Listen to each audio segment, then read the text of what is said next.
இலவச வேட்டி சேலை என்கின்ற ஒரு அற்புதமான திட்டத்தை, தமிழக மக்களின் மானம் காக்கின்ற அந்த திட்டத்தை வகுத்து தந்தவர் நம் இதய தெய்வம் புரட்சி தலைவர் எம்ஜிஆர் அவர்கள்.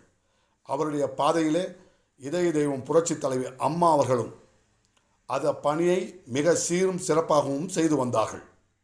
ஆனால் தற்பொழுது இந்த விடியா திமுக ஆட்சியிலே இலவச வேட்டி சேலை அந்த திட்டத்திற்காக வாங்கப்படுகின்ற கொள்முதல் செய்யப்படுகின்ற அந்த வேட்டி சேலைகளை எல்லாம் நம் தமிழக நெசவாளர்களுக்கு வழங்காமல் வெளியிடங்களுக்கு தருவதால் நம் தொழிலாளர்கள் சொல்லொன்னா துயரத்திற்கு ஆளாகி உள்ளனர். இந்த நிலை மாறவும்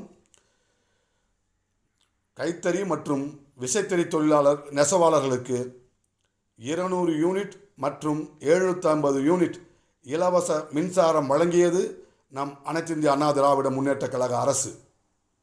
அது மட்டுமல்லாமல் ஏறத்தாழ 10,000 நெசவாளர்களுக்கு பசுமை வீடுகள் கட்டித்தந்த இயக்கம் அனைத்து இந்திய அண்ணா திராவிட முன்னேற்ற கழகம்.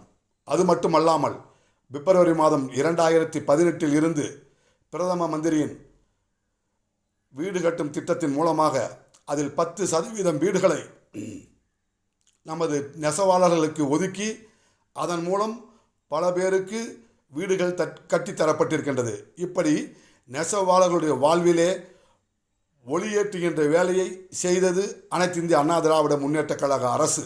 ஆனால் இன்றைய விடியா திமுக அரசு நெசவாளர்கள் வாழ்வையும் வஞ்சிக்கின்ற நிலையை செய்து கொண்டிருக்கின்றது. ஏற்கனவே பல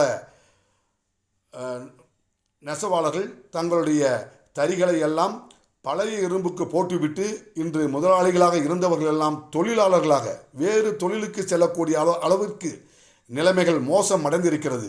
எனவே இந்த